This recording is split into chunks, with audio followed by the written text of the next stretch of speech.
ඔන්න නැවත අහගන්න මම කියනවා පළවෙනි කොටසේ පළවෙනි ප්‍රශ්නේ B කියලා කියන්නේ යටි අපිටර්මීය සෛල. හරිද? එහෙම නැත්නම් අපිට පූටිකා සෛල කියලා කිව්වත් ඒක නිවැරදි පිළිතුරු විදිහට සලකන්න පුළුවන්. ඊට පස්සේ D කියලා කියන්නේ ඇමීබා. හරිද? E කියලා කියන්නේ පැරමීසියම්. පැරමීසියම්. ඊට පස්සේ ඒකේ අහනවා 1 2 3 කියලා කොටස් තුනක් තියෙනවා. 1 කියලා කියන්නේ රික්තකය. රික්තකය. 2 කියලා කියන්නේ න්‍යෂ්ටිය. න්‍යෂ්ටිය. 3 කියලා කියන්නේ සෛලප්ලාස්මය.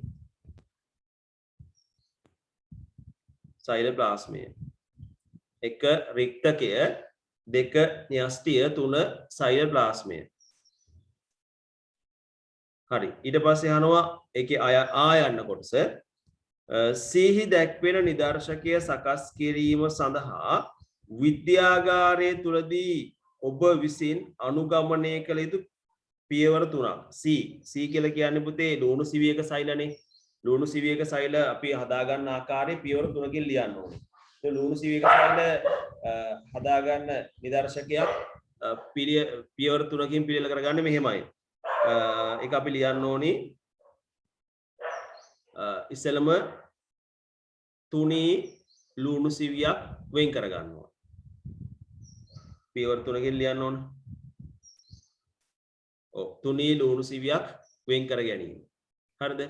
ඊට පස්සේ අපි කරන්නේ වැසුම් පෙත්තක් අරගෙන වැසුම් පෙත්ත උඩින් ජල බිඳුවක් තියලා ඒ ජල බිඳුව උඩින් තියනවා ලුණු සිවිය තියලා වැසුම් වීදුරු කදාවක් අරගෙන වීදුරු කදාව උඩින් ජල බිඳුවක් තියනවා ඊට පස්සේ ලුණු සිවිය තියනවා ඊට පස්සේ වායු බුබුලු නොරදැන ලෙස වැසුම් පෙත්තෙන් වහනවා. වහලා අන්න නිදර්ශකය අන්වීක්ෂයේ වේදිකාව උඩින් තියලා නිරීක්ෂණය කරනවා. ඒතකොට මෙන්න මේ විදිහට පියවර තුන එන්න ඕන.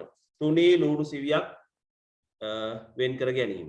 හරිද? පළවෙනි එක තුනී ලුණු සිවියක් වෙන් කර ගැනීම. ඊට පස්සේ පිරිසුදු වීදුරු කදාවක් මත ජල බිඳුවක් තබා එළිය නැති එළියා ගන්න පිරිසුදු වීදුරු කදාවක් මත ජල බිඳුවක් තබා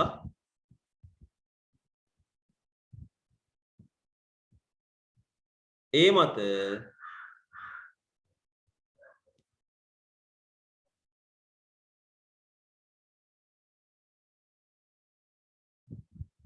වෙන් කරගත් ලුණු සිවිය තබා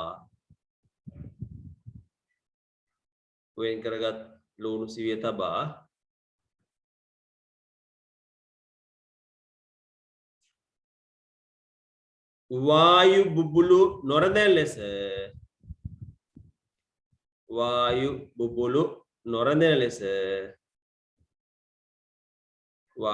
බුබුලු නොරදැන් ලෙස වැසුම් පෙත්තකින් ආවරණය කරන්න. වායු බුබුලු නොරදැන් ලෙස වැසුම් පෙත්තකින් ආවරණය කරන්න.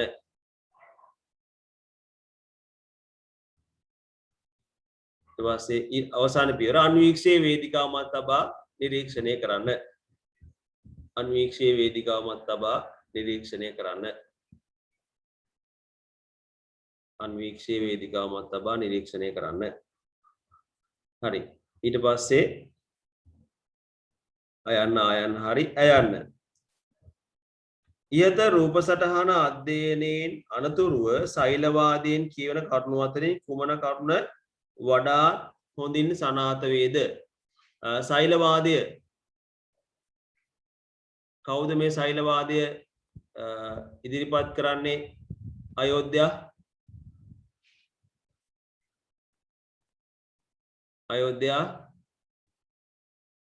Sliding Swan, Radolf Virchow. very good. Sliding Swan සහ Radolf Virchow තමයි මෙන්න මේ සෛලවාදී ඉදිරිපත් කරන්නේ. ඒතර සෛලවාදී මූලික කරුණු තුනක් තියෙනවනේ. චාමිනීට මතකද මේ සෛලවාදී කරුණු තුන?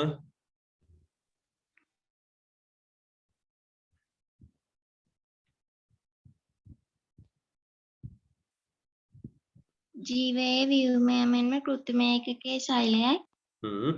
සියලුම ජීවීන් සෑදී ඇත්තේ එක් ශෛලයකින් හෝ ශෛලවලිනි. ශෛල ඇතිවන්නේ කලින් පැවති ශෛලවලිනි. very good. ඔන්න කරුණු තුන. ජීවයේ ව්‍යුහමය සහ කෘත්‍රිම ඒකකයේ ශෛලයේ වේ. දෙවෙනි එකෙන් කියනවා සියලුම ජීවීන් සෑදී ඇත්තේ තනි ශෛලයකින් හෝ ශෛල රාශියකිනි. ඊළඟ එක අවසානකෙන් කියනවා නව ශෛල ඇතිවන්නේ පෙර පැවති ශෛලවලිනි. ඔන්න ඔය මූලික කරුණු තුනනේ තියෙන්නේ. ඒතර ඔය කරුණු තුන තමයි ඕකේ ශෛලවාදීන් ඉදිරිපත් වෙලා තියෙන්නේ. ඒතර ඔය කරුණු තුනේ මෙතෙන්ට වඩාත් ගැලපෙන්නේ වඩාත් අදාළ වෙන්නේ මොකද්ද චනුදී? චනුදී මොකද්ද අදාළ වෙන්නේ මෙතෙන්ට? හොඳින් සනාථ වෙන්නේ මොකද්ද කියන්නේ? සියලුම ජීවීන් සෑදී ඇත්තේ එක් ශෛලයකින් හෝ ශෛලවලිනි. ඔව්නේ අපිට ඒක ගන්න පුළුවන්. හැබැයි තමතරව සියලුම ජීවීන් සෑදී ඇති තනි ශෛලයකින් හෝ ශෛල රාශියකින්. දැන් මෙතන ලුණු සිවියක ශෛල කීපයක් තියෙනවා. අමීබා පැරමීසියම් වගේ අයගේ එක ශෛලයක් තියෙනවා. ඔව් ඒක අදාළ කරගන්න පුළුවන්. හරි එහෙනම් ඒකේ දෙවෙනි කොටසට අපි යන් දෙකේ මෙහෙම කියනවා ජීවී ශෛල තුල ශෛල ප්ලාස්මයේ සංයුතිය වැඩි ජීවී ශෛල තුල ශෛල ප්ලාස්මයේ සංයුතිය වැඩි කොටසක් ඇත්තේ ජලයයි. ජලය සතු සුවිශේෂී ගුණ දෙකක් සඳහන් කරන්න. ජලය සතු සුවිශේෂී ගුණාංග. දිලුමි මට කියන්න ජලය සතු සුවිශේෂී ගුණාංග කීපයක්?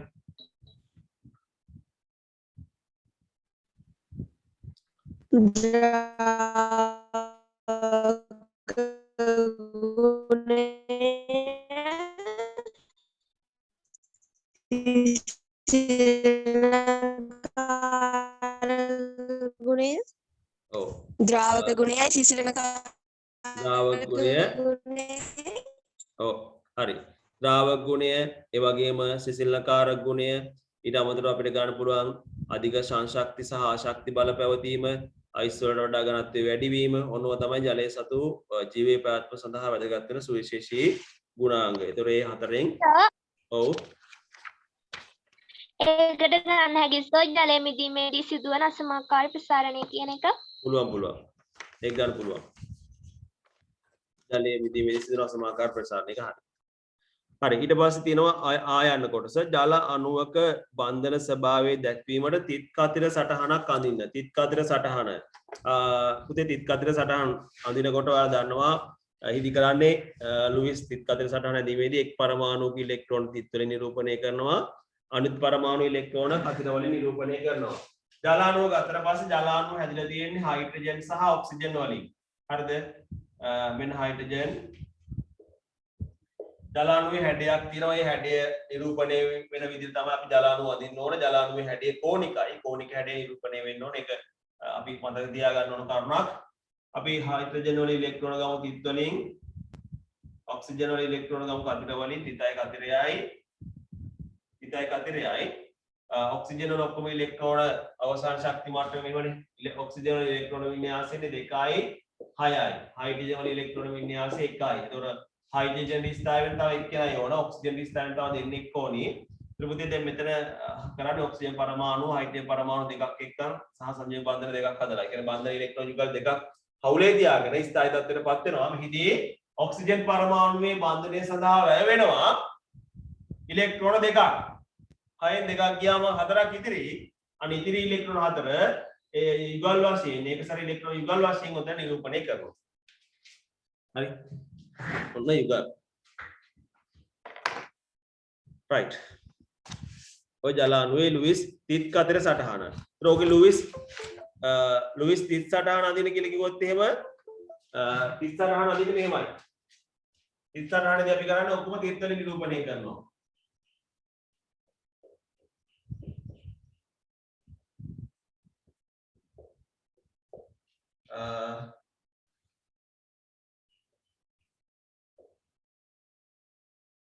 බන්ධන ඉලෙක්ට්‍රෝන යුගලයි ඒකසර ඉලෙක්ට්‍රෝන යුගලයි ඔක්කොම තිත් වලින් තමයි නිරූපණය කරන්නේ.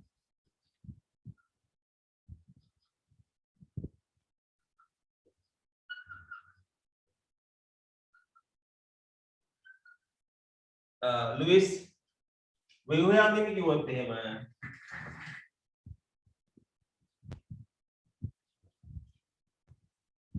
ලුයිස් ව්‍යුහයේදී අපි කරන්නේ බන්ධන ඉලෙක්ට්‍රෝන යුගල සඳහා යොදා ගන්නවා කෙටි ඉරක්.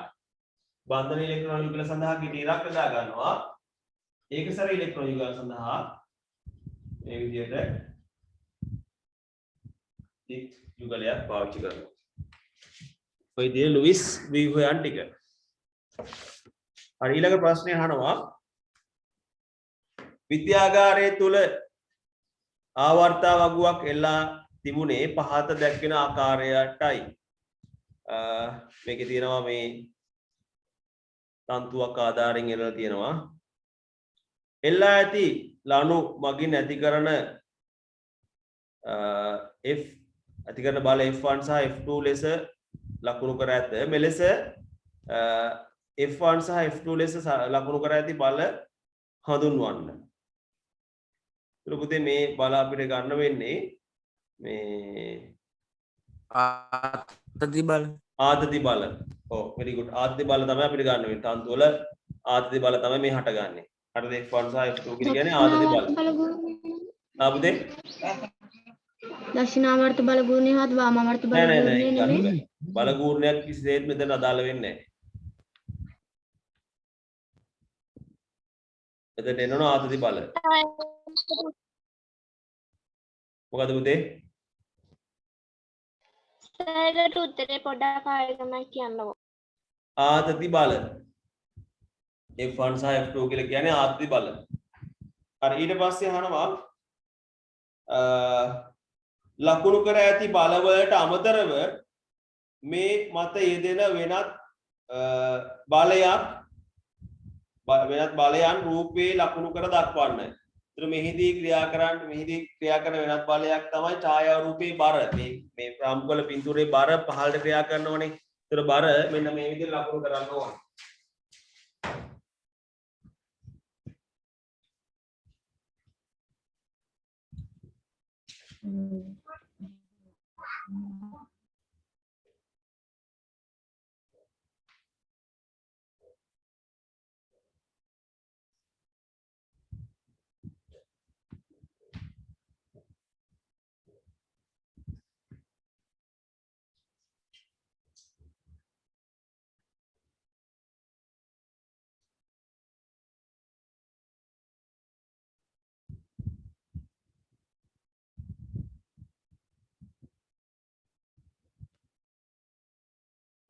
මෙතන F1 F2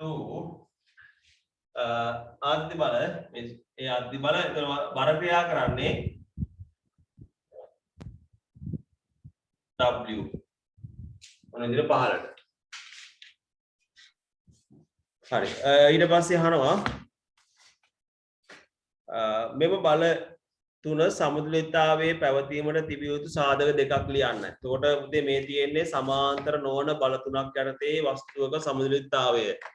සමාන්තර නොවන බල තුනක් යටතේ යම් වස්තුවක් සමතුලිතතාවයේ පැවතීමට සපුරාලිත අවශ්‍යතාවයන් තුනක් තියෙනවා. එකක් තමයි බල තුනම ඒකතල වෙන්න ඕනේ. දෙවෙනි එක තමයි බල දෙකක සංප්‍රයුක්තය තුන්වන බලයට විශාලත්වයෙන් සමාන වෙන්න ඕනේ. දිශාවෙන් ප්‍රතිවිරුද්ධ වෙන්න ඕනේ. අනිත් එක තමයි බල තුනෙහි ක්‍රියා රේඛා එකම ලක්ෂයකදී හමු විය යුතුයි. ඔන්න ඔය කියන අවස්ථාවයන් සම්පූර්ණ වුණොත් තමයි ඒ බල පද්ධතිය මේ පද්ධතිය සමතුලිතතාවයේ තියෙන්නේ. ඔන්න ඔය එහෙනම් ඒ තුනෙන් දෙකක්. එකක් තමයි බල තුනම ඒකතල වෙන්න ඕනි. දෙවෙනි එක තමයි බල දෙකක සංප්‍රයුක්තයේ තුන්වන බලයට විශාලත්වයෙන් සමාන වෙන්න ඕන. දිශාවෙන් ප්‍රතිවිරුද්ධ වෙන්න ඕනි. තුන්වෙනි එක තමයි බල තුනෙහි ක්‍රියා රේඛා එකම ලක්ෂයකදී හමු විය යුතුයි. හරි ඊට පස්සේ පුතේ ඒකේ ආයන්න කියන කොටස ලකුණු කර ඇති බලවලට අමතරව මේ මත යෙදෙන වෙනත් බලයන් රූපේ එක කරන්නේ හරි. අයන්න එකත් හරි. ඒතර පළවෙනි ප්‍රශ්නේ ඉවරයි. අපි යමු දෙවෙනි ප්‍රශ්නෙට. දෙවෙනි ප්‍රශ්නේ තියෙනවා මෙහෙම. ජීවීන් අජීවීන්ගෙන් වෙනස් වනුයේ ජීවී ලක්ෂණ දරන බැවිනි ජීවීන් පමණක් පෙන්වන ලක්ෂණ දෙකක් ලියන්න. ජීවීන් විතරක් පෙන්වන ලක්ෂණ වර්ධනය සහ විකසනය, පෝෂණය, ශ්වසනය, ප්‍රජනනය, බහිස්රාවය, උද්දීප්තතාවය හා සමායෝජනය ඔන්න ඔය කියන ලක්ෂණ වලින් ලක්ෂණ දෙකක් තමයි ලියන්න ඕනේ. හරිද? right. ඊට පස්සේ පුතේ අහනවා මේකේ දෙවෙනි කොටස පොකුණකින් ලබාගත් ජල බිඳුවක් ආලෝක අන්වීක්ෂයෙන් පරීක්ෂා කිරීමේදී දක්නට ලැබුණු ඒකශෛලීය ජීවී දෙදෙනෙකුගේ දේහ දල සටහන් වලින් දක්වන්න. ඉතින් මේකට උත්තරේ මෙන්න මෙතන මේ පළවෙනි පැත්තෙම ගන්න පුළුවන්. මේ අමීබා, පැරමීසියා. ඔව් පැරමීසියා මේ නැත්නම් ක්ලැමිඩෝමෝනාස් ඒ වගේ කෙනෙක් යන්න නම් හරි. ඒ වගේ ඒගොල්ලන්ත් හරි. ඒ වගේ දෙන්නෙක් තමයි අඳින්න ඕන. හරිනේ. එතකොට ඒ වගේ දෙන්නෙක් සරලව අඳින්න තියෙන්නේ. ඊට පස්සේ තුන්වෙනි කොටස මිනිස් සිරුරේ ඇති සමහර සෛල වර්ගයන් පහත රූප සටහන් වලින් දක්වා ඇත. ඒවා නම් කරන්න. ඒතර මේකේ සෛල වර්ග දෙකක් තියෙනවා.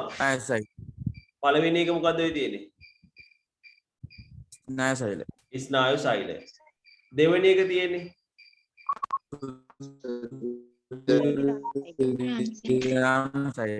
සුදුරුදුරාණු සෛලය. සුදුරුදුරාණු සෛලය.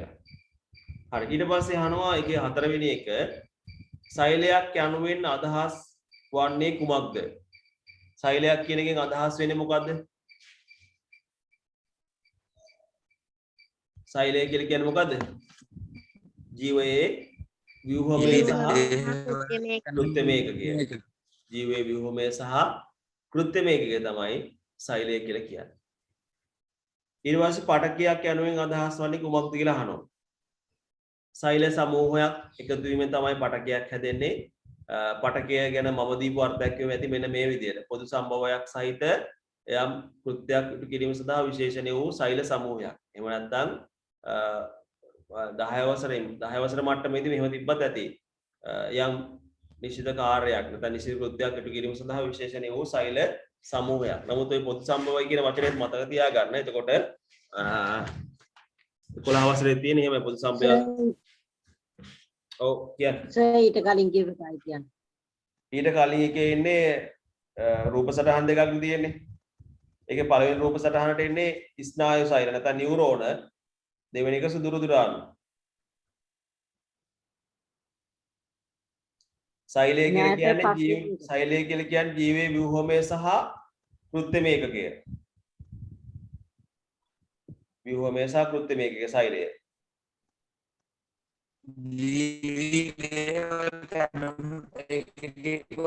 අපි තැනුම් ඒකකය ගන්න අර්ථ දැක්වීමේදී සෛලයේ අර්ථ දැක්වීමේදී අපි ගන්න තැනුම් ඒකකය නෙමෙයි ජීවයේ ව්‍යුහමය සහ කෘත්‍යමය ඒකකය විදියට. සායි පොඩක් පස්වෙනි එකට උත්තරේ කියන්නකෝ. පස්වෙනි එකට උත්තරේ පොදු සම්භාවයක් සහිත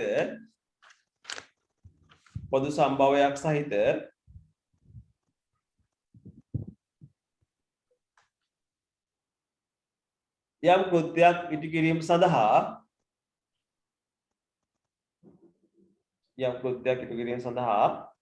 විශේෂණීය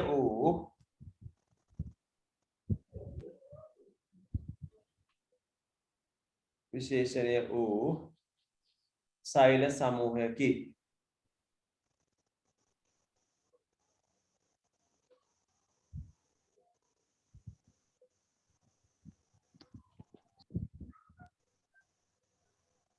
හරි. ඊට පස්සේ අපි යමු ඒකේ B කොටසට. B කොටස 1. සෛලීය ශ්වසනයේ යනුවෙන් අදහස් වන්නේ කුමක්ද? සෛලීය ශ්වසනය කියලා කියන්නේ සජීවී සෛල තුලදී ග්ලූකෝස් නැත්නම් සරල ආහාර ඔක්සිජන් සමග ප්‍රතික්‍රියා කර ශක්තිය නිපදවීමේ ක්‍රියාවලිය. සජීවී සෛල තුලදී සරල ආහාර ඔක්සිජන් එහෙම නැත්නම් ග්ලූකෝස් කියලා ගත්තත් කමන්නේ.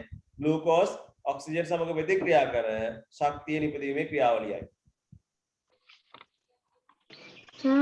ජීව සෛලය තුලදී සංජිත ආහාර මගින් ශක්තිය නිපදවන ක්‍රියාවලිය ඔය අර්ථයක් කිව්වොත් දැන් ගන්න බෑනේ. ඔක සාමාන්‍යයෙන් 6 වසරේදී 7 වසරේදී වගේ ගන්න පුළුවන්. හැබැයි 11 10 11 මට්ටමේදී ඔය උත්තරේ මේ සෑහීමකටපත් වෙන්න බෑ. ඔය සම්පූර්ණ ලකුණු ගන්න හම්බෙන්නේ නැහැ. ඒ නිසා සංජිත වැදී ආහාර මඟ ශක්තිය නිපදවීමේ ක්‍රියාවලිය කියන එක මෙතනට හරි වුණාට ඒ උත්තරේ මදි ප්‍රමාණවත් මදි මේ ඒ නිසා අර අර්ධයක්ම කියවෙන්න ඕනේ සජීවී සෛල තුළදී සරල ආහාර එහෙම නැත්නම් ග්ලූකෝස් ඔක්සිජන් සමග ප්‍රතික්‍රියා කර ශක්තිය නිපදවීමේ ක්‍රියාවලියයි ඒක ලියලා නැති අය ලියා ගන්න ඔය ඉතින් මේ උගන්වලා තියෙන්නේ ඔය පොත්වල ඇති ඔය විදිහටම එකයි ඔහන් කියන්න පුතේ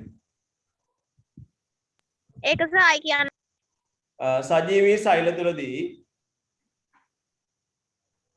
සජීවී සෛල තුළදී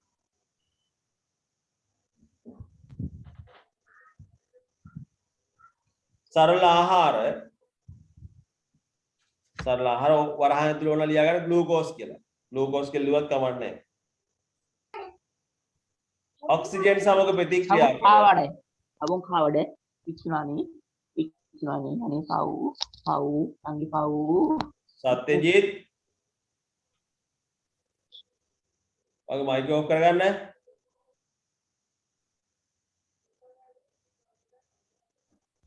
සජීවී සෛල තුළදී සරල ආහාර ඔක්සිජන් සමග ප්‍රතික්‍රියා කර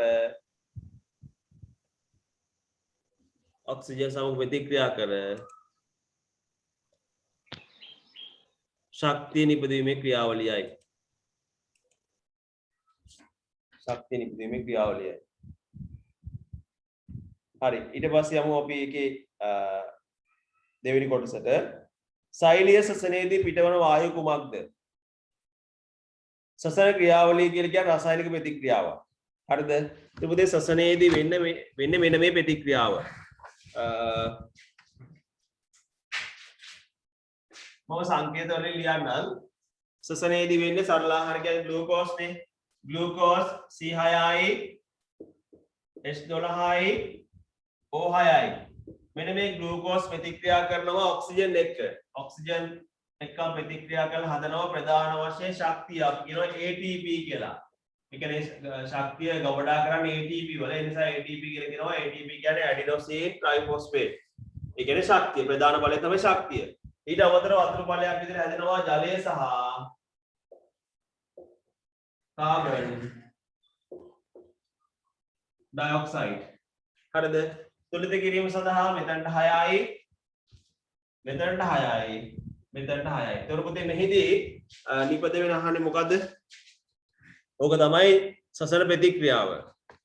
සෛලීය ශ්වසන ප්‍රතික්‍රියාව. අහන්නේ සෛලීය ශ්වසනයේ පිටවන වායු කුමක්ද? ඒතර මේ ජලය සහ කාබන් ඩයොක්සයිඩ් දෙකම වායුමය අවස්ථාවෙන් තමයි පිට වෙන්නේ. නමුත් අපි මෙතනදී ප්‍රධාන වශයෙන් වායු විදිහට සලකන්නේ කාබන් ඩයොක්සයිඩ් CO2. ඒතර මේ ශ්වසන ක්‍රියාවලිය පටල ගන්න එපා. ශාකවලත් වෙනවා, සතුන්ගෙත් වෙනවා. ශාකවල මේ දහවල් කාලයේදී සහ රාත්‍රී කාලයේදී ශ්වසනය කියන දෙකම වෙනවා. හරිද? ශාකවල දහවල් කාලයේදී ශ්වසනයට අමතරව තවත් විශේෂ ක්‍රියාවලියක් වෙනවා ප්‍රභා සංශ්ලේෂණය. අන්න ඒ නිසා පටල ගන්න මේ ගොඩක් අය පටලගෙන තියෙන්නේ. දහවල් කාලයේදී ශාකවල ප්‍රභා සංශ්ලේෂණය සිදුවන නිසා පිටවන කාබන් ඩයොක්සයිඩ් ටික ප්‍රභා සංශ්ලේෂණය සඳහා අමුද්‍රව්‍ය විදිහට පාවිච්චි කරනවා. ඒ අමුද්‍රව්‍ය විදිහට පාවිච්චි කරලා පිට කරන්නේ ඔක්සිජන්. හරිද? ඔක්සිජන් වායුව තමයි පිට කරන්නේ. දහවල් කාලේදී මේ ප්‍රභා සංශ්ලේෂණයේ ප්‍රතිඵලයක් විදිහට. නමුත් රාත්‍රී කාලේදී ආලෝකය නැති නිසා ප්‍රභා සංශ්ලේෂණය වෙන්නේ නැහැ. ඒ නිසා ශාක කාබන් ඩයොක්සයිඩ් තමයි වායු වලට මුදා හරින්නේ. සතුන් ගත්තට පස්සේ පුතේ සතුන් කොහොමත් ඔක්සිජන් අරගෙන කාබන් ඩයොක්සයිඩ් වායුව තමයි පිට කරන්නේ. ඒතර අපේ ප්‍රාශ්වාස වාතයේ කාබන් ඩයොක්සයිඩ් වලට අමතරව ජල වාෂ්පත් පිට වෙනවා. හරි ඊට පස්සේ බලමු ඊළඟ ප්‍රශ්නය. ගැටලු දිනනවා නම් අහන්න.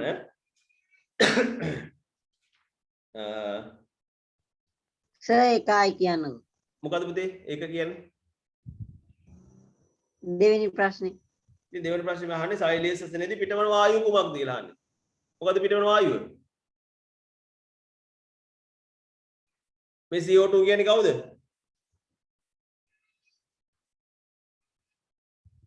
CO2 කියලා කියන්නේ කාබන් ඩයොක්සයිඩ්. කාබන් ඩයොක්සයිඩ් එකට උත්තරේ එන්නේ. හරි ශ්වසනය සඳහා ඔක්සිජන් වායුව අවශ්‍ය බව පෙන්වීමට පහත ඇටෝම යොදා ගන්නු ලැබේ. මෙතන ඇටෝමක් තියෙනවා. මෙන්න මේ ඇටෝම තමයි ශ්වසන ක්‍රියාවලියේදී ඔක්සිජන් වායුව අවශ්‍ය බව ඔක්සිජන් අවශෝෂණය කරන බව පෙන්වන්න අපි යොදාගන්නේ. මේ සඳහා දැන් මේකේ තියෙනවනේ රූප සටහන් දෙකක් තියෙනවා ඇටෝම් දෙකක් තියෙනවා A සහ B කියලා මේක එකක තියෙනවා ඔය KOH හරිද ඔය පොටෑසියම් හයිඩ්‍රොක්සයිඩ් අඩංගු නලය රූප සටහනේ හරියට වැදිලා නැහැ ඒක පොඩි මෙන්න මේ විදිහට කැකෑරු නලයක එල්ලලා තියෙන්නේ මෙහෙම කේතු ප්ලාස්කෝ තියෙනවනේ ඔය විදිහට කේතු ප්ලාස්කෝ තියෙනවා ඔය ප්ලාස්කෝ අබේකින් මේ රබර් නලයක් තියෙනවා ඔතන කෙලවරේ KOH මෙන්න මේ විදිහට පොඩි නලයක එල්ලලා තියෙන්නේ ජොල්න නලයක හරිද ඒ නලේ වැදිලා නෑ ඕක හරියට මේ රූප සටහන හැදිලා ඒක ගන්න මේ විදිහට මේ ජොල්න නලයක් ඇතුලේ තමයි KOH තියෙන්නේ පොටෑසියම් හයිඩ්‍රොක්සයිඩ් ඔය ඔයාලගේ අච්චු පොතේම තියෙන රූප සටහනක් හරි එතකොට පුතේ මේකේ අහනවා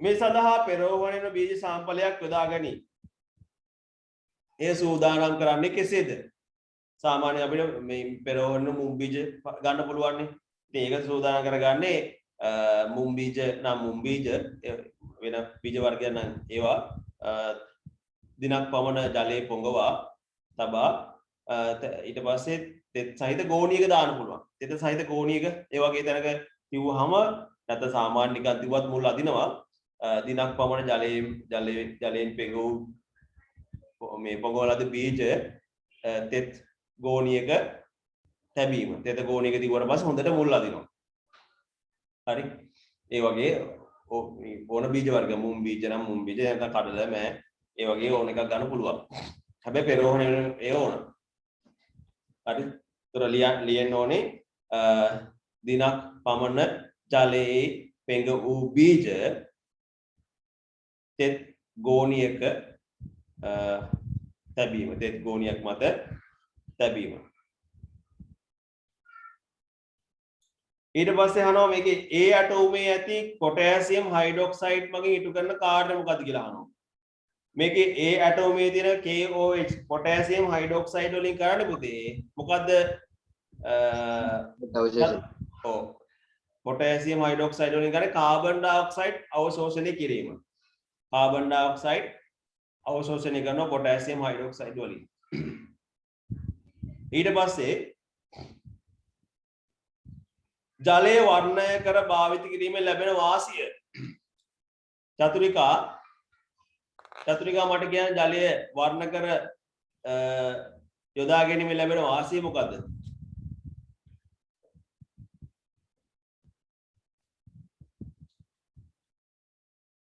චතුරිකාට ඇහෙනවද ජලය වර්ණ කර ලබා ගැනීමෙන් යොදා ගැනීමේ තියෙන වාසිය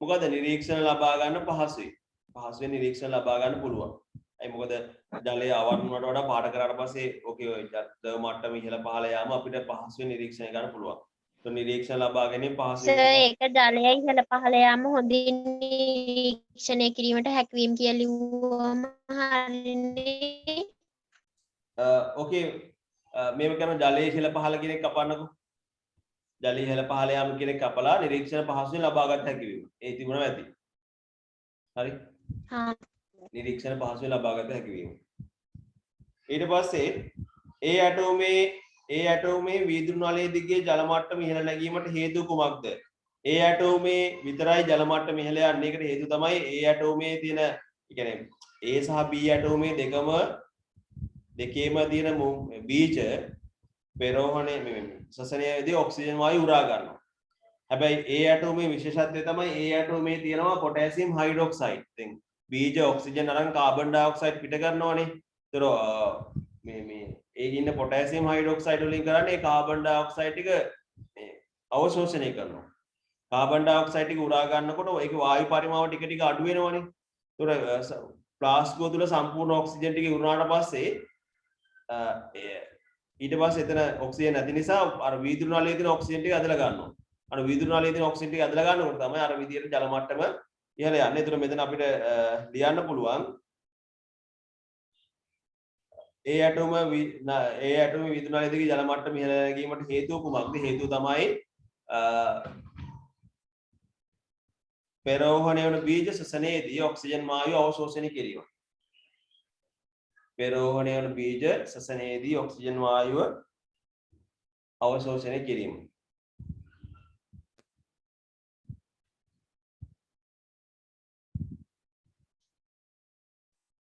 වෙන උත්තර තියෙනවා නම් අහන්න.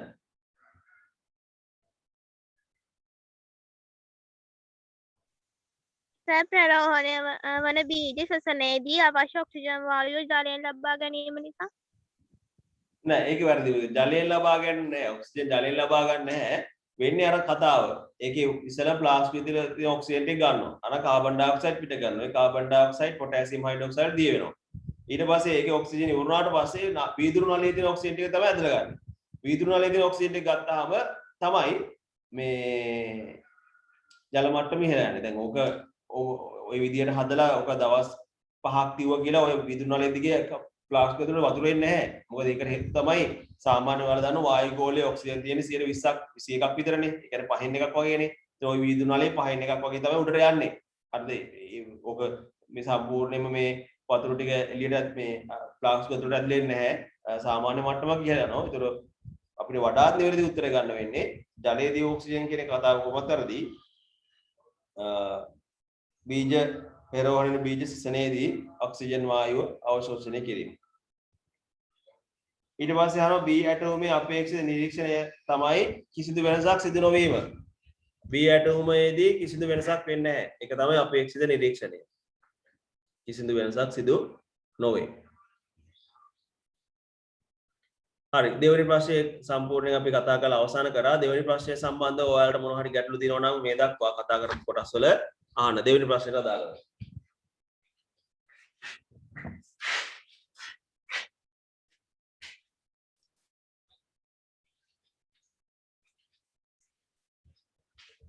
හරි. ගැටලු නැහැ වගේනේ. අපි යමු එහෙනම් තුන්වෙනි ප්‍රශ්නෙට. හිස්තැන් පුරවන්න තියෙන්නේ පහත සඳහන් ඡේදයේ ඇති හිස්තැන් වලට සුදුසු පද යොදන්න. පදාර්ථයේ සෑදී ඇති තැනුම් ඒකකය හිස්තැනක් වේ. ශිවන්ත පරමාණු. පදාර්ථයේ සෑදී තැනුම් ඒකකය පරමාණු. ඊට පස්සේ ප්‍රෝටෝන හිස්තැනක් හා හිස්තැනක් යන උපපරමාණු අංශ වලින් සෑදී ඇත. මොකක්ද දෙන්නේ හිස්තැන් දෙකට? ඉලෙක්ට්‍රෝන සහ නියුට්‍රෝන නැත්නම් ඒ දෙක. ඊට පස්සේ ප්‍රෝටෝන හිස්තැනක් ආරෝපිත වන අතර ප්‍රෝටෝන මොන ආරෝපිතයිද? ධන ආරෝපිතයි. ධන ආරෝපිත වන අතර එතකොට ඍණ හිස්තැනක් ඍණ ආරෝපිත වේ. ඍණ ආරෝපිත වෙන්නේ මොනවද? නියුට්‍රෝනද ඉලෙක්ට්‍රෝනද? ඉලෙක්ට්‍රෝන. ඉලෙක්ට්‍රෝන. නියුට්‍රෝන වල ආරෝපණය මොකද්ද? ධනද ඍණද? උදාසීනයි. උදාසීනයි පුතේ. නියුට්‍රෝන ආරෝපණයක් නැහැ උදාසීනයි. ඊට පස්සේ රදර්ෆර්ඩ් විසින් හිස්තැනක් ආකෘතිය ඉදිරිපත් කරලා දී. මොකක්ද ඉදිරිපත් කරේ? පරමාණු පිළිබඳව ග්‍රහ ආකෘතිය. ග්‍රහ ආකෘතිය ඉදිරිපත් කරලා දී. මේ තවදුරටත් විග්‍රහ කළ මේ කවුද විග්‍රහ කරේ තවදුරටත්? Niels bore. නීල්ස් බෝර් මේ තවදුරටත් විග්‍රහ කළ නීල්ස් බෝර් ඉලෙක්ට්‍රෝන ශක්ති මට්ටම් වල චලනය වෙන බව පැවසීය. તો නීල්ස් බෝර් තමයි එතනට එන්න ඕනි. ඒතර පළවෙනි ස්ථානට එන්න ඕනි පරමාණුව. ඊළඟ ස්ථාන දෙකට එන්න ඕනි ඉලෙක්ට්‍රෝන සහ ප්‍රෝටෝන මේ නියුට්‍රෝන. ඊට පස්සේ ඊළඟ ස්ථානට ධන ආරෝපිත වන අතර ඉලෙක්ට්‍රෝන ඍණ ආරෝපිත වේ. රදර්ෆර්ඩ් විසින් ග්‍රහ ආකෘතිය ඉදිරිපත් කරලා දී ග්‍රහ ආකෘතිය ඒ අනුව ධන ආරෝපිත න්‍යෂ්ටිය වටා ඒක මගහැරුණේ ධන ආරෝපිත න්‍යෂ්ටිය වටා ඉලෙක්ට්‍රෝන චලනය වන බව පැවසීය. මෙය තවදුරටත් විග්‍රහ කළ නීල්ස් බෝර් ඉලෙක්ට්‍රෝන ශක්ති මට්ටම් වල චලනය වන බව පැවසීය. ඔන්න ඔය තමයි සම්පූර්ණ වෙනවා. මම ආයෙ පාරක් කියවන්නම්. පදාර්ථයේ සෑදී තැනුම් ඒකකයේ පරමාණුව වේ. එය ප්‍රෝටෝන ඉලෙක්ට්‍රෝන සහ නියුට්‍රෝන යන උප පරමාණුක අංශු වලින් සෑදී ඇත. ප්‍රෝටෝන ධන ආරෝපිත වන අතර ඉලෙක්ට්‍රෝන ඍණ ආරෝපිත වේ. රදර්ෆර්ඩ් විසින් ග්‍රහ ආකෘති ඉදිරිපත් කරන ලදී. ඒ අනුව ධන ආරෝපිත නෙස්ටිය වටා ඉලෙක්ට්‍රෝන චලනය වන බව පැවසීය. මේ තවදුරටත් විග්‍රහ කළ නිල්ස් බෝර් ඉලෙක්ට්‍රෝන ශක්ති මට්ටම් වල චලනය වන බව පැවසීය. හරි. ඔන්න ඔය විදියට එන්න ඕනේ. ඊට පස්සේ අහනවා ඒකේ B කොටස මෝල්ඩව්වේක සංකේතයේ පහත ආකාරයෙන් දක්වා තිබුණි. x1224. ත්‍රිපුතේ මේකේ x1224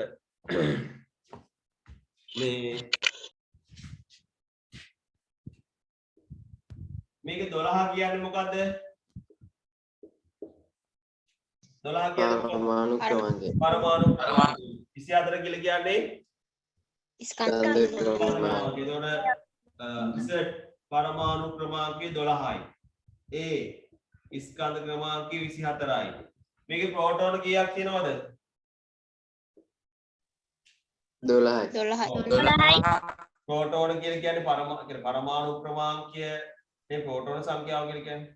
ප්‍රෝටෝන සංඛ්‍යාව සමානයි පරමාණු ක්‍රමාංකය. හරිද? කියන්නේ මේ පරමාණු ක්‍රමාංකය කියන එක අදහස් වෙන නැස්කේ තියෙන ප්‍රෝටෝන සංඛ්‍යාව. ප්‍රෝටෝන 12යි. උදාසීන පරමාණු ප්‍රෝටෝන සහ ඉලෙක්ට්‍රෝන සමාන එකක් 12යි. ඊට පස්සේ නියුට්‍රෝන සංඛ්‍යාව ගන්න ස්කන්ධ ක්‍රමාංකයෙන් පරමාණු ක්‍රමාංකය අඩු කරන්න ඕනේ. 24න් 12 ගියාම ඒකත් 12යි. 12. දැන් උදේට උත්තර ලියා ගන්න පුළුවන් නේ. පරමාණු ක්‍රමාංකය 12යි. ස්කන්ධ ක්‍රමාංකය 24යි. ප්‍රෝටෝන ගන්න 12යි. නියුට්‍රෝන ගන්න 12යි. ඉලෙක්ට්‍රෝන ගන්න 12යි. ඒතර නියුට්‍රෝන ඉලෙක්ට්‍රෝන වින්‍යාසය x වල ඉලෙක්ට්‍රෝන වින්‍යාසය ඉන්නේ 2යි 8යි 2යි 2 8 2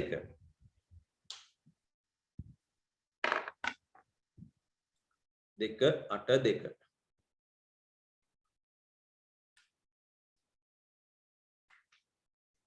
හරි ඊට පස්සේ බලමු අපි අහනවා x ලෙස දක්වා ඇති මූලද්‍රව්‍ය හඳුනා ගන්න. x ලෙස තියෙන්නේ පරමාණු ක්‍රමාංකය 12 වන මූලද්‍රව්‍ය මොකක්ද? මැග්නීසියම්. මැග්නීසියම්. ඊට පස්සේ පුතේ අහනවා එම මූලද්‍රව්‍යයේ භෞතික ගුණයක් හා භාවිත අවස්ථාවක් ලියන්න. මැග්නීසියම් වල භෞතික ගුණ මොනවද තියෙන්නේ? ඉහළ තාප හා විද්‍යුත් සන්නායකයක් වේ. හොඳ. ජලයට වඩා ගන්න. ඊට වඩා ඝනත්වය වැඩිය. හොඳ ආවේනික දිස්නයක් තියෙනවා. හොඳ විද්‍යුත් හා තාප සන්නායකයක්. ඒ වගේ ලක්ෂණයක්. වඩා ඝනත්වය වැඩි. ජලයට වඩා ඝනත්වය වැඩි. ඔව් ඝනත්වය වැඩි. ඔය එකත් හරි. ඊට පස්සේ භාවිත වන අවස්ථාව ඖෂධ නිපදවීමට ඖෂධ නිපදවීමට මිල්කොප් මැග්නීසියා නිෂ්පාදනය කරනවා. වෙන විකාශනය වැළැක්වීම සඳහා විකාශනය වැළැක්වීම සඳහා කැපවෙන ලෝහයක් විදිහට ලෝහ විකාශනය වැළැක්වීම සඳහා කැපෙන ලෝහයක් විදිහට පාවිච්චි කරනවා. වෙන ගුවන් යාන නිපදවීමට හා රථ වාහන කොටස් තැනීමට භාවිතා කරනවා. ඔව් අපි ගමු කෙටියෙන් මැග්නීලියම්. මැග්නීලියම් කියන මිශ්‍ර ලෝහය හදන ගන්නවා. ඒක සැහැල්ලු ශක්තිමත් ලෝහයක්. මැග්නීලියම් කියන මිශ්‍ර ලෝහය සෑදීමට. ඔය භාවික අවස්ථාවේ ඕන. ඒතර භාවිත අවස්ථාවයි භෞතික ගුණයයි.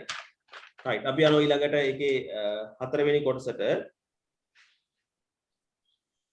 එකම මූලද්‍රව්‍යයේ වෙනස් ස්කන්ධ ක්‍රමාංක සහිත පරමාණු සමස්ථානික නම් වේ.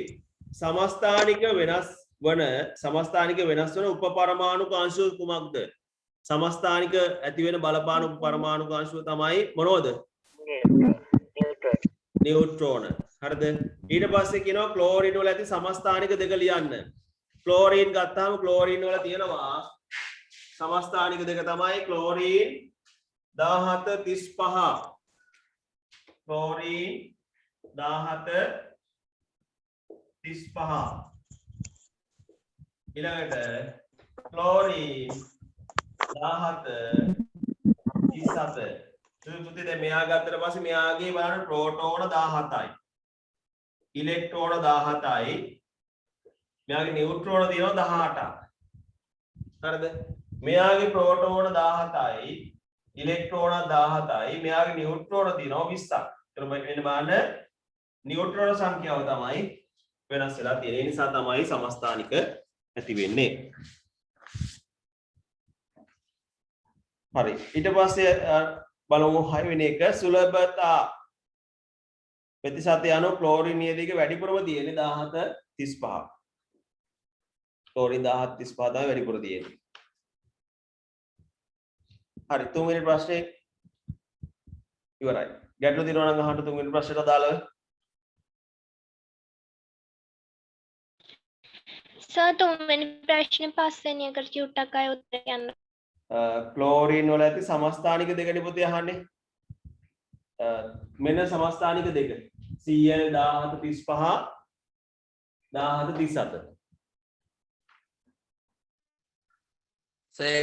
මේ අන්තිම ප්‍රශ්නේ අන්තිම එක කියන්නේ 6 වෙනි එක නේද? ඒකේ අහන්නේ සුලභතා ප්‍රතිශතය අනුව ක්ලෝරින් නියදයක වැඩිපුරම තියෙන සමස්ථානිකය තමයි 1735. ක්ලෝරින් 1735 තමයි වැඩිපුරම තියෙන්නේ.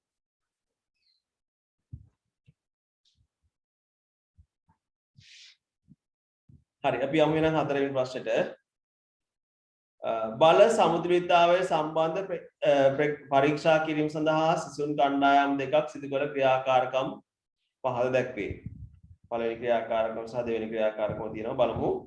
ක්‍රියාකාරකම එකෙහිදී වස්තුවේ බර කොපමණද?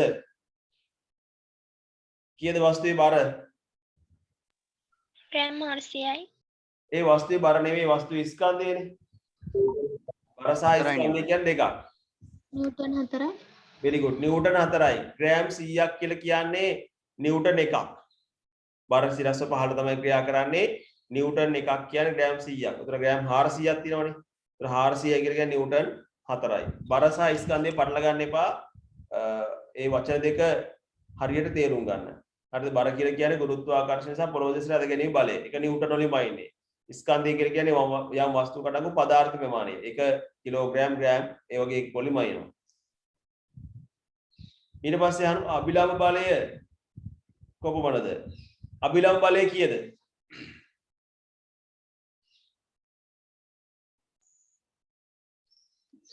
4යි නිව්ටන්. ඔව් පුතේ. අභිලම්බ බලය බර සහ අභිලම්බ බලය විශාලත්වය සමානයි දිශාවෙන් ප්‍රතිවිරුද්ධයි. ඒතර අභිලම්බ බලය එන්නේ නිව්ටන් 4යි. නිව්ටන් 4යි. වස්තුව නිශ්චලව පවතින නම් x වල අගය කොපමණද? අපි දන්නවා පුතේ ඕනෑම වස්තුවක් නිශ්චලතාවයේ තියෙන නම් අනිවාර්යයෙන්ම සංප්‍රයුක්තය කීයක් වෙන්න ඕනේද? 2යි. සංප්‍රයුක්තය කීයක් වෙන්න ඕනේ? ශූන්‍ය වෙන්න ඕන. බිඳුවක් වෙන්න ඕන. ඒක සංප්‍රයුක්තයේ බිඳුවක් වෙන්න නම් x වල බලය x බලයේ විශාලත්වය නිව්ටන් 2ක් වෙන්න. ඒක නිව්ටන් 2ක් වුණාට පස්සේ තමයි සංප්‍රයුක්තයේ ඔව් විශාලත්වය සමාන. ඒ කියන්නේ නිව්ටන් 2ක් වෙන්න ඕනේ. right ඊට පස්සේ අහනවා x බලයේ දෙසට වස්තුව චලනය වීමට නම් පැවතිය යුතු තත්වයන් එකක් ලියන්න. x බලයේ දිශාවට වස්තුව චලනය වෙන්න නම් x බලයේ විශාලත්වයේ බලයට වඩා විශාල විය යුතුයි. ඔව් x බලයේ විශාලත්වය වැඩි වෙන්න ඕනේ. නැත්නම් 2යි නිව්ටන්ට වඩා වැඩි විය යුතුයි. නිව්ටන් 2ට වඩා වැඩි විය යුතුයි. එහෙම ලිව්වත් නැත්නම් අනිත් බලයට වඩා වැඩි විය යුතුයි. දැන් x බලයේ විශාලත්වය වැඩි වෙන්න ඕන. එහෙම වුණොත් තමයි ඒ දිශාවට චලනය වෙන්නේ. හරි ඊට පස්සේ දෙවනි කොටස එකේ ක්‍රියාකාරකම එකෙහිදී වස්තුව යන්තමින් ඇදී යාම සඳහා 4 නිව්ටන් බලයක් යොදන ලද නම් වස්තුව චලනයට මොහොතකට පෙර බලවල සංප්‍රයුක්තය කොපමණද? මොහොතකට පෙර බලවල සංප්‍රයුක්තය 2යි නිව්ටන්. 4ෙන් 2ක් අඩු කරන්න ඕන. ඒතකොට 2යි සංප්‍රයුක්තය 2යි නිව්ටන්. සීමාකාරී ඝර්ෂණ බලය කොපමණද? සීමාකාරී ඝර්ෂණ බලය කියලා කියන්නේ වස්තුව චලනය ආරම්භ කරන මොහොතේදී ක්‍රියා කරන ඝර්ෂණ බලය. ඒතර මෙහිදී පුතේ නිව්ටන් 4යි. නෑ 4 ගන්න බෑ. 4 ගන්න බැරි හේතුව තමයි අනිත් පැත්ත 2 නිව්ටන් වලින් අදගෙන ඉන්නවනේ. ඒ 2 නිව්ටන් අපි අතෑරියොත් එහෙම මෙයා දෙකෙන් චලනය කරන්න පුළුවන්. හරිද? ඒතර මෙයා දෙකෙන් තමයි චලනය වෙන්නේ. අර දෙකත් එක්කනේ 4ක් එන්නේ ඔක්කොම. ඒතර ඔක්කොම මේ සීමාකාරී ඝර්ෂණ බලය නිව්ටන් 2ක් වෙන්න ඕනේ. චලිතය ආරම්භ කරන මොහොතේදී ඝර්ෂණ බලය නිව්ටන් 2යි. මොකද අනිත් නිව්ටන් 2ක් අදිනවනේ පිටිපස්සට. ඒතර ඝර්ෂණ බලයට අමතරව ඒකත් බලපානවනේ. ඒ බලය ඉක්මවා යන්නත් එපා. ඒතර නිව්ටන් 2 තමයි සීමාකාරී ඝර්ෂණ බලය වෙන්නේ. ඊට ඇදී යාම කෙරෙහි බලපාන වෙනස් නොවන බල දෙකක් ලියන්න. ඉහත ඇදී යාම කෙරෙහි බලපාන වෙනස් නොවන සාධක දෙකක්. ඒ කියන්නේ මේ සීමාකාරී ඝර්ෂණ බලය කෙරෙහි බලපාන සාධක මොනවද කියලා අහන්නේ මේ. ඉහත ඇදී යාම කෙරෙහි බලපාන වෙනස් නොවන මොනවද බලපාන සාධක? වස්තුවේ ස්කන්ධය අපි ගන්න එක අභිලම්බ ප්‍රතික්‍රියාව විදිහනේ. අභිලම්බ බලයයි සීමාකාරී ඝර්ෂණ බලය කෙරෙහි බලපාන සාධක මතකයිනේ. අභිලම්බ බලය සහ අනිත් එක ස්පර්ශ පෘෂ්ඨවල ස්වභාවය. ස්පර්ශ පෘෂ්ඨවල ස්වභාවය සහ අභිලම්බ බලය තමයි බලපාන්නේ. බල නොපාන සාධකය තමයි ස්පර්ශ පෘෂ්ඨවල පෘෂ්ඨ වර්ගඵලය. ඒ සාධකේ බලපාන්නේ නැහැ. වර්ගඵල. ඔව් වර්ගඵලයේ සාධකේ බලපෑමක් නැහැ. අනිත් සාධක බලපානවා. ඊට පස්සේ ඒ ප්‍රශ්න ඉවරයි එතනින්. ක්‍රියාකාරකම දෙකේදී ලබාගත් පාඨාංක අනුව ක්‍රියාකාරකම දෙක බලමු. ඕ ඒකේ තියෙන දුරතරා දෙකක් තියෙනවා. මීටර් කෝදුව 2යි නිව්ටන් බරක් තියෙනවා බලමු. මීටර් කෝදුවේ ස්කන්ධය කොපමණද? කීයද ස්කන්ධය? 2 නිව්ටන් 2.2 කිලෝ. නිව්ටන් 2 කියන්නේ ඔතන මේ ශාලුක බරනේ. මං කල්ලු 200යි. ඔව් ග්‍රෑම් 200යි. නිව්ටන් එකක් කියන්නේ ග්‍රෑම් 100යි. එතකොට දෙකක් කියන්නේ ග්‍රෑම් 200යි. ස්කන්ධයයි බරයි පටල ගන්න එපා. හොඳේ රූප සටහන් වල දෙන්නේ ඔයාලට වරද්දන්න. ග්‍රෑම් 200යි. ඊට පස්සේ අහනවා A සහ B වල පාඨාංක මොනවද? ඒතර මේක සමාන්තර බල පද්ධතියන්නේ. සමාන්තර බල පද්ධතියක A සහ B වල පාඨාංක සමාන වෙන්න ඕන. A වල පාඨාංක 1යි නිව්ටන්, B වල පාඨාංකයත් නිව්ටන් 1යි. ඒ දෙක එකතු වුණාට පස්සේ තමයි දෙකක් වෙන්නේ. 1යි නිව්ටන් 1යි නිව්ටන්. මේ ආකාරයට පරිසරයේ දැකිය හැකි බල ක්‍රියා කරන අවස්ථා දෙකක් ලියන්න. මොනවද මේ වගේ අවස්ථාවක්? ඔන්චිල්ලාව හරි. වෙන ඉල්ලාවක ළමෙකු වාඩි වී සිටීම. ඔව් ඔන්චිල්ලාව හරි. කෙසෙල් කනක් ඇල්ලලා කෙසෙල් කනක් කඹයක් ආධාරයෙන් එල්ලා තිබීම. කෙසෙල් කන කඹයක ඉල්ලුවාට පස්සේ ඒක මේ දැන් අපි හිතමු අපි කෙහෙල් කන එල්ලනවා මේ ගහක අත්තක කඹයකින්. එතකොට ওই බල නෙවෙයි ක්‍රියා කරන්නේ. කෙසෙල් කනක්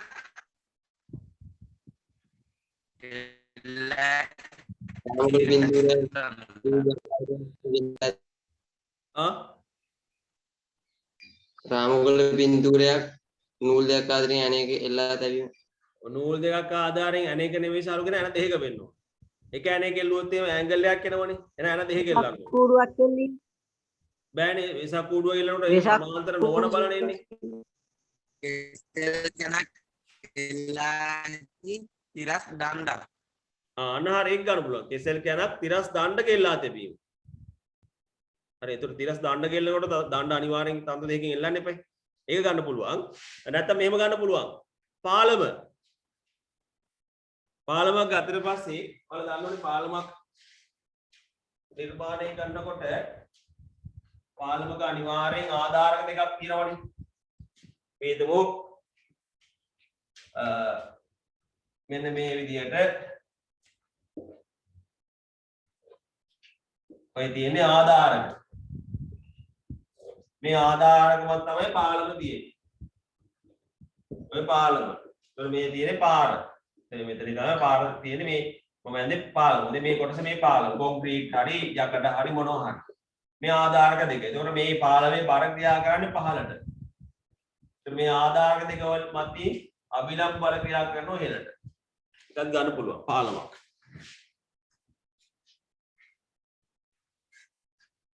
හරි. ඊට පස්සේ තියෙනවා ඉහත මීටර් කෝදුව සෙන්ටිමීටර් 20 පිහිටා ඇති පිහිටුව මත සන්තුලනය කිරීමට සිසුවෙක් බලය යෙදූ ආකාරය පහත දැක්වේ. W බලය සොයන්න. දැන් අපි දන්නවා මේ මීටර් කෝදුවේ බරයිනේ සැහැල්ලු දණ්ඩක් නෙමෙයි. ඒතර මේ මීටර් කෝදුවේ බර සම්පූර්ණ බර කොච්චරයිද? නිව්ටන් 2යිනේ. එතකොට මේ නිව්ටන් 2 ගත්තාම පුතේ මේකේ දැන් සෙන්ටිමීටර් 20 මත කියලා කියන්නේ එක පැත්තට ඒතර මේ වාමාවර්තව තියෙන ලම්බක දිග සෙන්ටිමීටර් 20යි. දක්ෂිණාවර්තව තියෙන ලම්බක දිග ඒතර කීයක් යනවා සෙන්ටිමීටර් 80යිනේ. මේක හරි ලස්සන ගානක්. සාලු කීයක් ආවද මේකට? සාලුක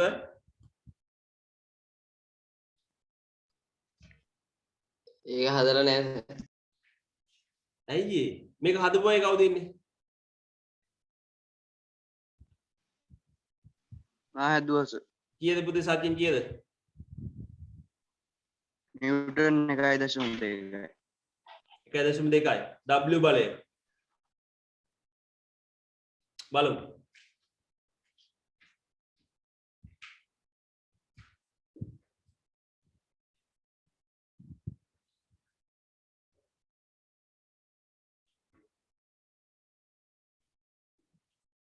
ඔන්න විදිහට තියෙන්නේ දන්නව මේ විදිහට තියෙනවා මේක තමයි W බරය W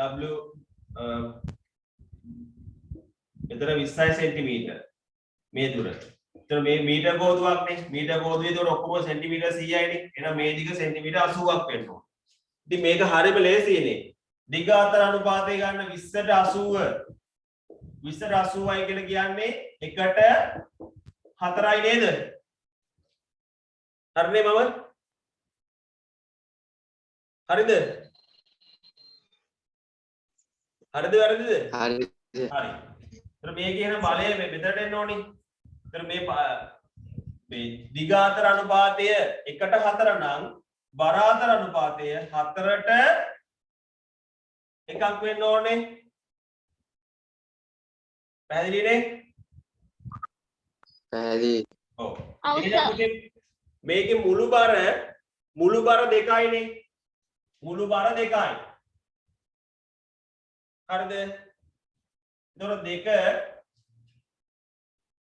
පහෙන් බෙදුවම එක කොටසක් කීයද? මුළු ප්‍රමාණය 5යිනේ. 2 5ට බෙදන්නකො 5 2 5ට බෙදුවම කීයද එක කොටසක්? 0.4යි. 0.4යි. එන පුතේ මේ පැත්තට එන්න ඕන 0.4යි. නිව්ටන්. මේ පැත්තට එන්න ඕනේ ඒ වගේ 4 ගුණයක්. 1.6යි. 1.6යි නිව්ටන්. ඒ කියන්නේ 0.4. දැන් මේ ඔක්කොම මේක අනුපාතය ගන්නේ 5යිනේ කොටස් 5කට බෙදනවා. කොටස් 5 එකක් මේ පැත්තට, කොටස් 5න් 4ක් මේ පැත්තට. ඒතකොට කොටස් එකක් කියලා කියන්නේ 0.4යි නිව්ටන්. ඒතකොට මේ වගේ 4ක් කියන්නේ පුතේ 1.6යි නිව්ටන්. ඉතින් ඔය බලන්න අනුපාත වලින් ලස්සනට ගන්න පුළුවන් ඕක.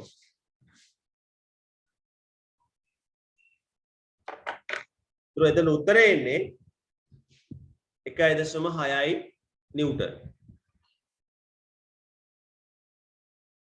W බරනේ අහන්නේ. ඒක 200 ගුණ කිරීම 100න් 80 කියලා අරගෙන මේ ඒ පැත්තේ ස්කන්ධයට අර අනිත් පැත්තේ අර 20න් ගුණ කරලා හැම ගන්න වෙයි. 200 ගුණ කිරීම මොකද සජින් කිව්වේ 200 ගුණ කිරීම 200 ගුණ කිරීම ඔව් 100න් 80 200 ගුණ කිරීම 100න් 80 කියලා ලියලා මේ අර දක්ෂිනාවර්ත බල ගූර්ණය අරගෙන හරි ඔතන පුතේ 200 ගුණ කිරීම කොහොමවත් ගන්න බෑ. ඊපස්සේ ඒක අර ආනු පුතේ 200 ගුණ කිරීම ගන්න බෑ. අපිට ගන්න පුළුවන් මේ 2 ගුණ කිරීම. ඒ කියන්නේ 2යිනේ. ඔව් බරනේ ගන්න ඕන ස්කන්ධෙ කිසි ගන්න බෑ. 2යි නිව්ටන් ගන්න ඕන. එතකොට එතන එනවා මේ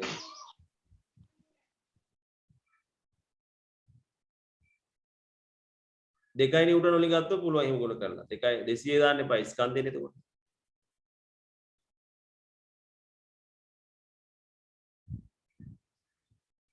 හරි.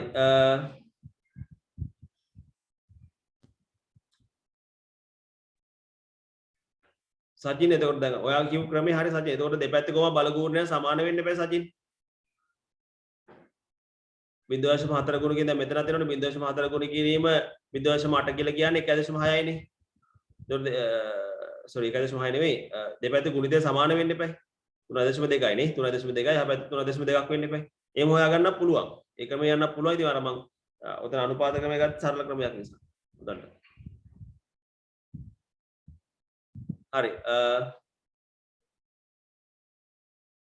ඒක මේකේ මේ පේපර් එකේ ව්‍යුහගත රචනා කොටස අවසానයි. එමනම් අපි අද මෙතනින් අවසන් කරමු.